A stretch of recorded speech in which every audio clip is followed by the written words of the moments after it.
Special program संविधान और Bharat sponsored by J Singh Competition Academy, Amha House, Civil Lines, Bodabag Road, Rewa. एकमात्र ऐसा संस्थान जहां लोक सेवा आयोग चयनित शिक्षक ही कराते हैं अध्यापन कार्य।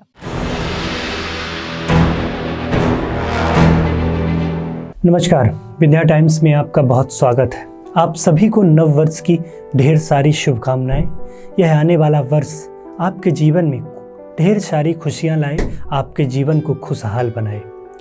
संविधान की सीरीज में आज हम बात करेंगे धार्मिक स्वतंत्रता के अधिकार की। एक ऐसा अधिकार जो अक्सर चर्चा का विषय रहता है।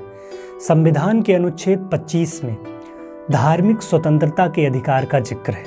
इसके तहत हर नागरिक को अपनी अंतरात्मा के मुताबिक धर्म को मानने, उसकी परंपराओं का पालन करने व उसका प्रचार करने का अधिकार दिया गया है। यदि कोई नागरिक चाहता है कि वह किसी धर्म को न माने, अर्थात नास्तिक बना रहे, तो वह उसके लिए भी स्वतंत्र होता है, क्योंकि धर्म के अधिकार के पालन करने की भी कुछ सीमाएं हैं। धर्म से जुड़ी परंपराओं का पालन करते वक्त यह जरूर देखा जाएगा कि क्या वह स्वास्थ्य, नैतिकता, कानून व्यवस्था या किसी दूसरे नागरिक के मौलिक अधिकार के खिलाफ तो नहीं है।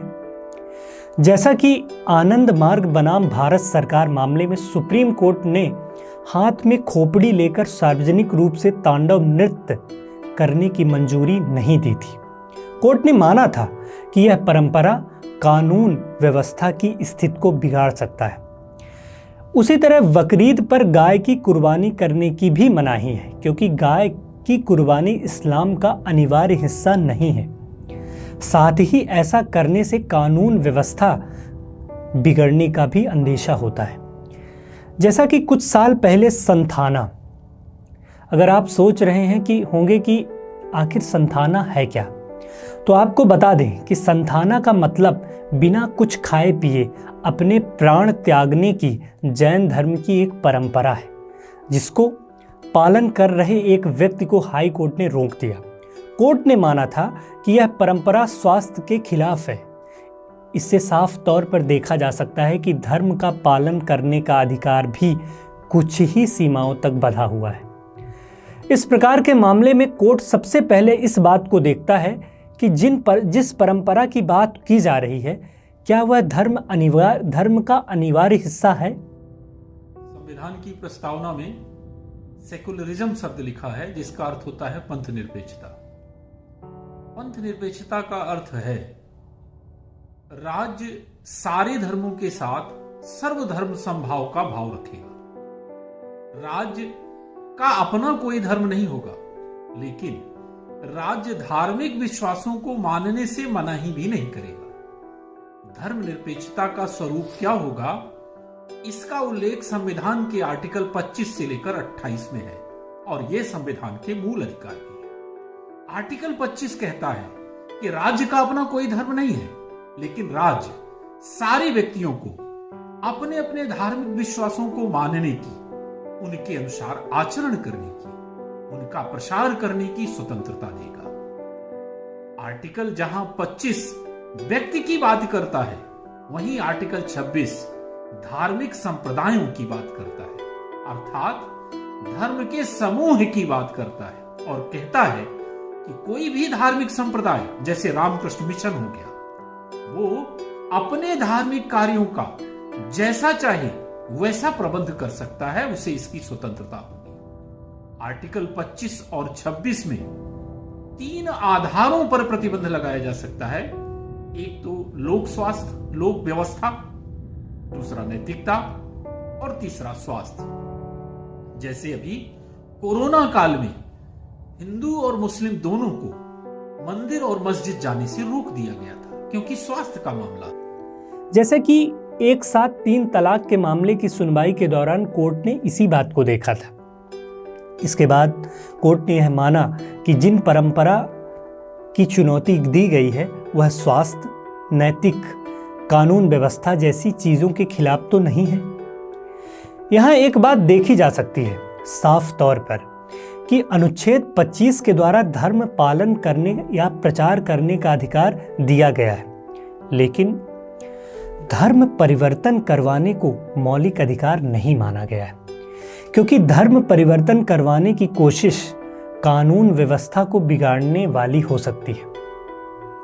वहीं अनुच्छेद 26 धर्म से जुड़ी व्यवस्था का अधिकार लोगों को देता है। धर्म से जुड़ी गतिविधियों को चलाने के लिए संस्था बनाना, धार्मिक स्थल का निर्माण करना, उसकी व्यवस्था करने के नियम कायदे बनाता है। हमने इसका उदाहरण केशवानंद भारती बनाम केरल राज्य में देखा था, जब हमने अनुच्छेद 26 की चर्चा की थी। हालांकि इस अधिकार की सीमाएं हैं, इसका पालन इस तरीके से नहीं किया जा सकता जिससे दूसरों के मौलिक अधिकार का हनन हो। वहीं अनुच्छेद 27 कहता है कि धार्मिक कार्यों में जो भी धन आएगा उसमें किसी प्रकार का कोई टैक्स नहीं लिया जाएगा। हालांकि संविधान के इस अनुच्छेद का कुछ लोग गलत तरीके से फायदा उठाने का भी प्रयास करते हैं। वहीं संविधान का अनुच्छेद 28 कहता है कि सरकारी खर्च से चलने वाले संस्थान में धार्मिक शिक्षा नहीं ली जा सकती। आर्टिकल 27 कहता है कि राज्य ना तो कोई नया टैक्स लगाएगा या पहले से संग्रहित टैक्स की राशि का उपयोग किसी धर्म के कार्यों में नहीं उपयोग करेगा। जैसे अभी हिंदू धर्म का राम मंदिर बन रहा है, लेकिन राम मंदिर बनाने के लिए वो राज्य के व्यक्तियों से वसूल की गई टैक्स की राशि का उपयोग नहीं करेगा।